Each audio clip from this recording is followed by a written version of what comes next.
안녕하세요. 동판가게 대표사원 김강주입니다. 지난 6월 1일자를 기준으로 다주택자들에 대한 양도세 중과 정책이 시행되었죠.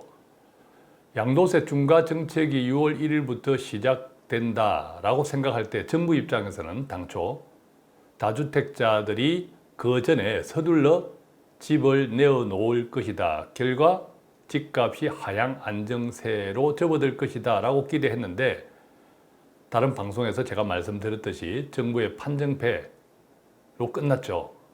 그런데 다주택자들이 집을 내어놓지 않고 정부의 기대와는 달리 일부는 자녀들에게 증여, 또 대다수는 그대로 보유를 선택한 것, 종부세율이 크게 증가했음에도 불구하고 그 이유가 무엇일까? 저는 단연 정치라고 생각합니다. 예컨대 대통령 선거가 1년 이내로 성큼 다가왔습니다. 대통령 선거 결과에 따라서 정권이 바뀔 수도 있고 유지될 수도 있겠죠. 결과적으로 다주택자들은 정권이 바뀌는 것에 대한 기대, 그로 인해서 세율이 양도세든 종부세율이든 부동산 관련 세율이 떨어질 수 있다라는 희망, 그것 때문에 이제 1년 이내로 얼마 남지 않은 이 기간은 버텨보자 하는 선택을 한 것이 아닌가. 왜냐하면 다주택자들은 기본적으로 부자들이 많겠죠. 충분히 버틸 수 있기 때문이죠. 그래서 오늘 함께 우리가 생각해 볼 제목은요, 정치를 보면 집값이 보인다입니다. 자, 제가 간혹 집값 올가미론 자주 말씀드렸죠. 이것은 현 정부가 집값이 많이 오른 것을 정책에 이용할 수 있는 측면도 있다라는 의미에서 제가 집값 올가미론을 몇 번 말씀드렸습니다. 또한 반면에 시중에는 지금 집값 꼭대기론도 6월 1일 이전에 많았습니다. 즉 다주택자들이 집을 내어놓을 수도 있다. 또 최근에 금리 인상, 또 각종 부동산 세율의 인상 등등으로 인해서 집값이 이제 꺾일 것이다. 특히 또 공급 대책 등등으로 인해서 그런 이야기도 있었는데, 결과적으로 지금 현재 시점에서는 6월 1일이 지나면서 오히려 특히 서울을 중심으로 집값 오름세가 꿈틀거리는 현상을 우리가 각종 뉴스를 통해서 확인하고 있습니다. 이 모든 것을 저는 정치 탓이라고 생각합니다. 즉 1년 이내로 성큼 다가온 대통령 선거, 이것이 향후 1년, 2년의 집값을 크게 방향성을 결정하는 기준점이 될 수 있다라는 생각이죠. 예컨대 만약 정권이 바뀌면 세율이 떨어질까요? 또 정권이 그대로 유지된다면 만약 지금과 같은 높은 집값이 떨어질까요? 아니면 계속된 정부의 실책, 부동산 정책에 대한 실패가 되풀이되면서 오히려 집값이 더 오를까요? 그 해답은 저는 1년 이내로 성큼 다가온 대통령 선거를 비롯한 정치에서 찾아봅니다. 그래서 오늘은 정치를 보면 집값이 보인다라는 제목으로 향후 1년, 2년 이내의 집값 방향성을 같이 생각해보는 시간 갖도록 하겠습니다. 답답할 땐 언제나 돈 파는 가게. 자, 우리 모두가 알고 있는 내용, 2차 추경을 만지작거리고 있습니다. 최대 30조 원 생각하고 있다고들 하죠. 자, 이 30조 원의 근거는 이렇습니다. 올해 1분기 세금이 19조 원이 지난해에 비해서 증가했다고 합니다. 또 올해 2분기에는 11조 원 정도 증가가 예상된다고 합니다. 그래서 19조 원과 11조 원을 합하면 30조 원 정도는 쓸 수 있겠다. 그래서 이 30조 원 정도를 풀자라고 하는 거죠. 자, 추경 30조 원 이것을 풀자 말자, 이 내용은 오늘 주제가 아닙니다. 다만 증가 내용을 보면 의미가 있습니다. 지난 1분기에 증가한 19조 원의 세수, 그 내용을 보면요, 첫 번째는 법인세가 제일 많습니다. 6조 원. 지난해 법인 세율을 최고 구간을 신설했죠. 그 영향도 있을 것이고, 또 두 번째는요, 소득세가 5조 원 더 거쳤습니다. 자, 그런데 세 번째는요, 부동산 양도세가 등장합니다. 3조 원 더 거쳤습니다. 이것은 아마 다주택자들의 세금 중과를 피하기 위한, 다주택자 중에서도 주택을 팔았던 사람들도 있을 것이고, 또 다주택자가 아니더라도 집값이 많이 올랐기 때문에 양도 차익을 목적으로 팔았던 사람들도 있겠죠. 어쨌든 부동산 세수가 양도세 관련 3조 원이 증가했다. 그 다음에 네 번째 보면 정권거래세. 자, 이것은 증시, 주식시장의 활황 덕분이라고 생각하고요.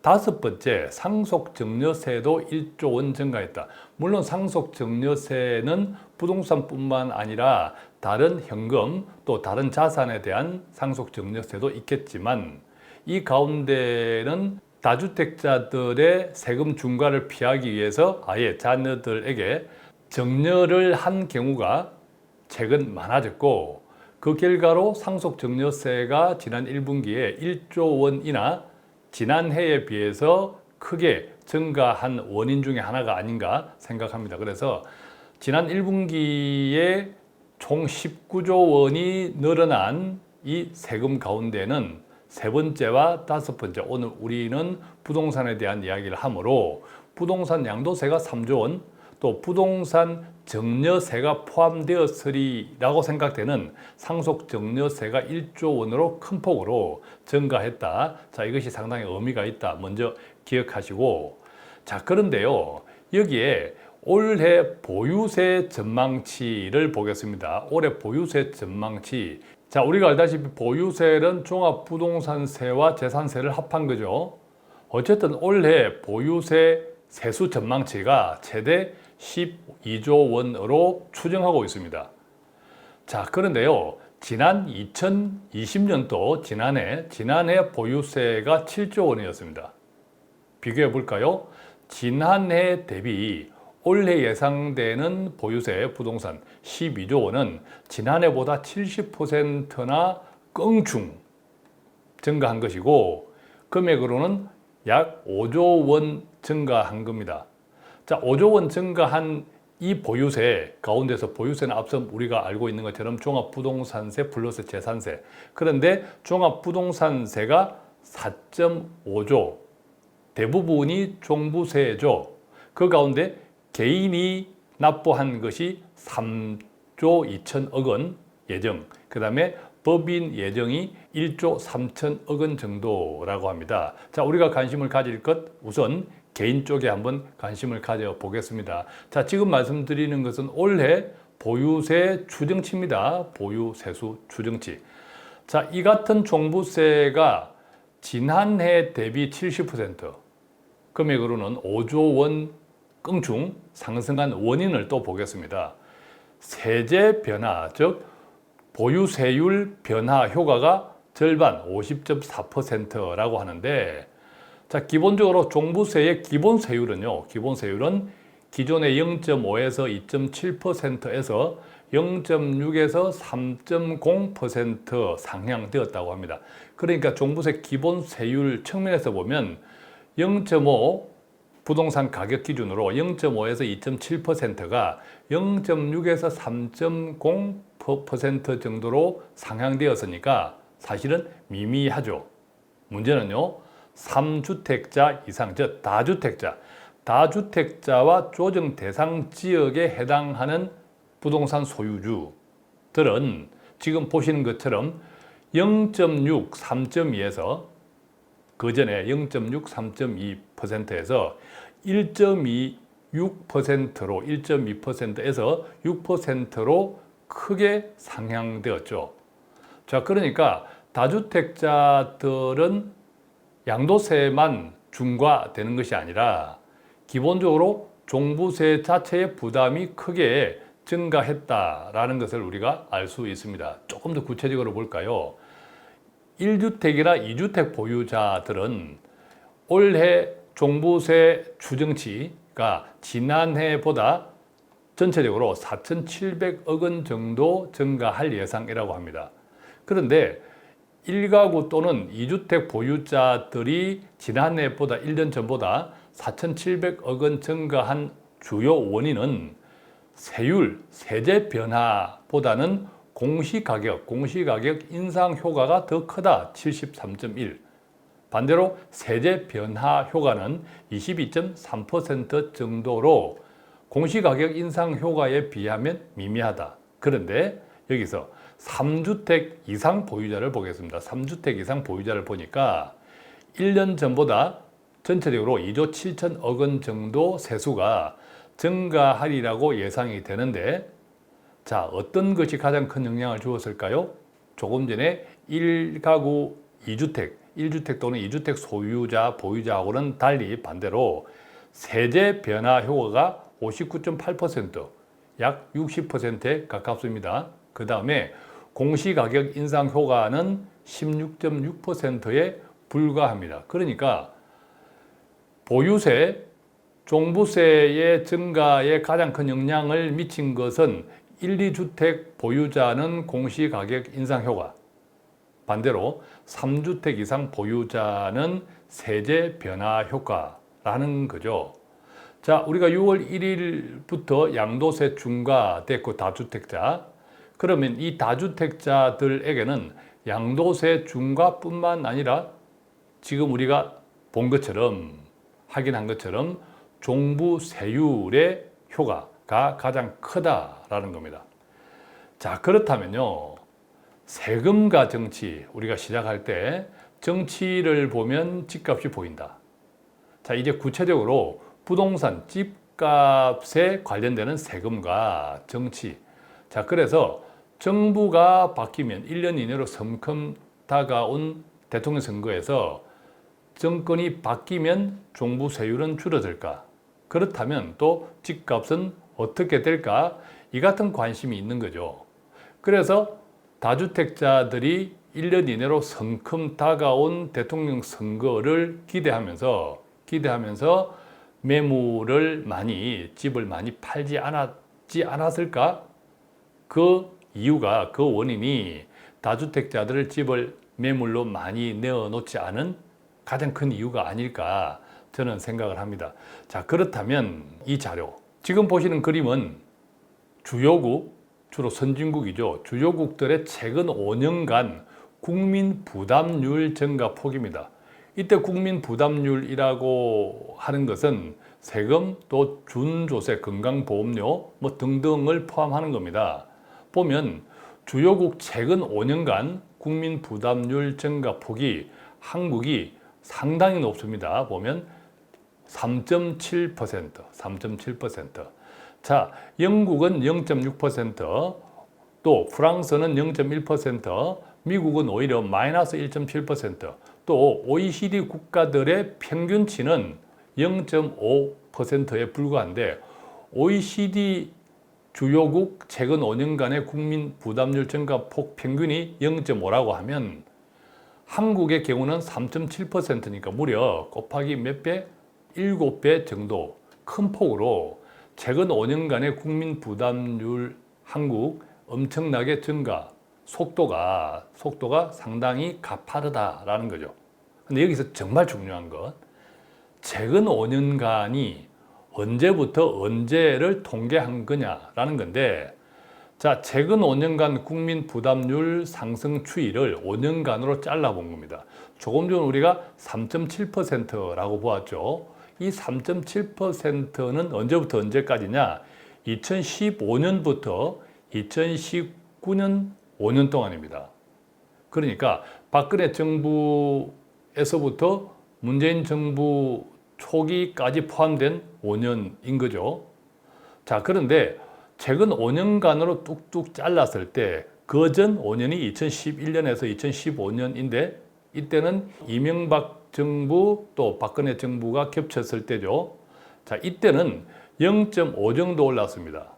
자, 그런데 지금 그림에서 보는 것처럼 최근 5년간으로 뚝뚝 잘랐을 때 국민 부담률이 상승을 언제부터 했냐면 2007년에서 2011년 5년 구간에서부터 이렇게 올라오고 있다는 것을 우리가 이 그림을 통해서 확인할 수 있습니다. 그러니까 이 기간은 어떤 기간이었죠? 2007년 우리가 생각해 보면 2007년 8년 바로 글로벌 금융 위기가 있었죠. 글로벌 금융 위기가 있었고 재정 지출을 많이 했고 글로벌 금융 위기를 정부 차원에서 방어하기 위해서는 재정 지출, 최근에 이제 코로나 때문에 재정 지출을 많이 했던 것처럼 또 박근혜 정부 때는 어떤 일이 있었죠? 바로 사드 사태, 중국과의 무역 갈등이 크게 있었죠. 등등으로 우리 경제가 전반적으로 상당히 위축되었습니다. 즉, 정부가 재정 지원을 많이 했다라는 거죠. 덕분에 모든 것은 세금입니다. 공짜는 없죠. 그러다 보니까 계속 국민 부담률이 상승했고 또 우리 한국의 아주 치명적인 문제점 뭐죠? 저출산 고령화. 고령화가 가파라지면서 특히 고령층에 대한 세금으로 부양해야 되는 복지 비용이 엄청나게 늘어나고 있는 거죠. 그래서 한국이 가지고 있는 구조적인 문제, 세금을 많이 써야 되는, 풀어야 되는 문제가 우리 한국이 가지고 있는 아주 치명적인 어려움 중에 하나입니다. 대한민국은 지금 구조적인 문제, 저출산 고령화. 또 그랬을 때 점점 재정적인 지출, 책임이 커지고 있는 현상. 특히 코로나처럼 외부에 급격한 어떤 사태가 벌어져서 전체적인 국가 재정을 또 국민 경제를 힘들게 만들면 또 돈을 풀어야 되는 것은 정부의 책임. 푼 돈은 어떻게 다시 세금으로 걷어들여야 되는 형편. 세상에 공짜는 없으니까. 그래서 고가는 누가 채우나. 이것이 저는 집값 올가미론의 실체다라고 다른 방송에서 말씀을 드렸죠. 따라서 정부, 지금의 현 정부 입장에서 집값이 높아진 것은 한편으로는 정책적으로 이용할 수 있는 측면도 있다라는 뜻입니다. 앞서 우리가 올해 세수 증가 19조 원 가운데 부동산 양도세, 상속 증여세가 있었고 또 올해 예상되는 종부세가 12조 원. 그런데 이것은 지난해에 비하면 무려 70%, 5조 원씩이나 크게 증가한 것이다. 자, 그렇다면 정부의 세수, 세금 지출, 재정 정책에 많은 도움이 될 수밖에 없는 거죠.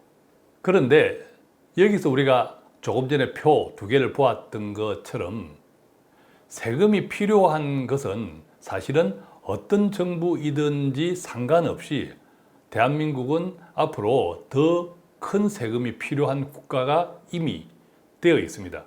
그런데 세금을 누구한테 거둬들일 것이냐? 자, 이것이 바로 정치공학적이라는 거죠. 모든 국민에게 1인 1표입니다. 빈자나 부자나 다 1인 1표죠.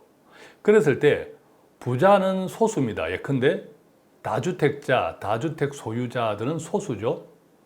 절대 다수는 다주택 소유자가 아닙니다. 그런데 이 다주택자 쪽에서 걷어들일 수 있는 세금은 많습니다. 또 이들의 표는 다주택자가 아닌 대다수 국민들보다 훨씬 표가 적습니다.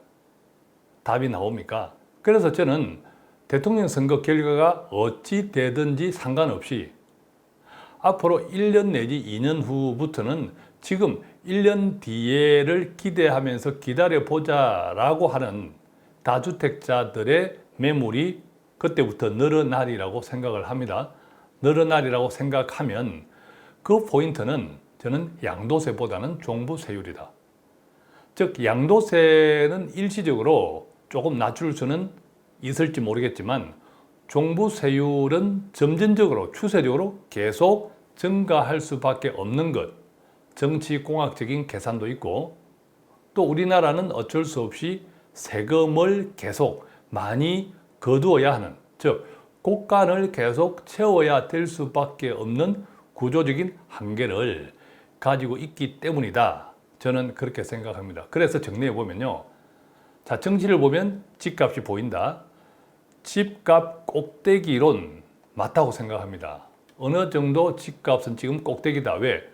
집을 보유하고 소유하고 있는 과정에서의 비용이 점점 증가하고 있습니다. 또 대출이 굉장히 억제되어 있기 때문에 그래서 가격을 크게 떨어뜨린 매물이 나오지는 않을지언정 당분간 반대로 지금 가격보다 계속 치솟기도 힘들다. 그래서 지금은 어느 정도 집값 꼭대기론에 있다. 그래서 저는 이것이 맞다라고 생각하고요. 또한 집값 올가미론, 제가 자주 말씀드린 이 집값 올가미론도 결과적으로 보면 이 정부든 저 정부든 어떤 정부가 들어서더라도 정치공학적으로는 충분히 이용할 만하다, 괜찮을 수도 있다. 정부 입장에서는 그런 생각도 듭니다. 그래서 이것도 저는 맞다라고 생각을 하는 거죠. 그래서 향후 1, 2년 이내에는 1년 동안을 기대하면서 좀 기다려보자 하던 다주택자들의 매물이 오히려 더 많이 나올 수 있고 그때 가서 집값의 방향성이 결정되지 않을까 생각하고 또 그때는 공급대책, 지금 이 정부에서 방향 전환을 하면서 크게 공급하겠다고 수십만 호를 공급하겠다고 발표한 이것들이 어떻게 가시화 되느냐에 따라서 어쨌든 뭐 가시화는 되겠죠. 그것들이 맞물리면서 지금의 집값 꼭대기론을 더 부추길 수 있다. 그래서 하향 쪽으로 다시 꺾일 수 있다. 이렇게 생각을 해 봅니다. 자, 오늘은 정치를 보면 집값이 보인다. 이 같은 제목으로 가지고 좀 함께 생각해 보았습니다. 조금 도움이 되셨습니까? 돈 파는 가게는 오늘도 조금이라도 도움되는 정보를 배달해 드리기 위해서 최선을 다하고 있습니다. 간단한 문의는 전화 02-5360-153 또는 카카오톡 벌러서 친구 돈 파는 가게 머니 슈퍼마켓 1:1 채팅창 통해서 문의해 주시면 아는 범위 내에 성실하게 답해 드리겠습니다. 고맙습니다.